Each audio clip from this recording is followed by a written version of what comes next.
Hola a todos. Seguro que ya has oído la noticia. La sal gema siciliana es la nueva estrella del mundo culinario. ¿Pero por qué? La sal de roca siciliana es la sal más pura que puedes encontrar. Formado hace millones de años, estos cristales están libres de impurezas, lo que los hace de un blanco impecable. A diferencia de la sal marina o la sal rosa del Himalaya, que están potencialmente contaminadas, la sal gema siciliana tiene una historia única.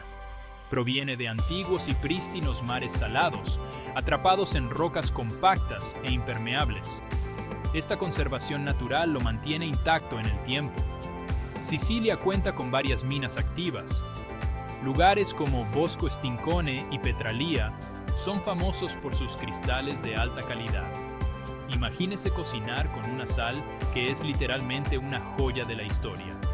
Así que la próxima vez que estés en la cocina, recuerda, la sal de roca siciliana no es solo un condimento, es un pedazo del patrimonio puro y antiguo de la tierra.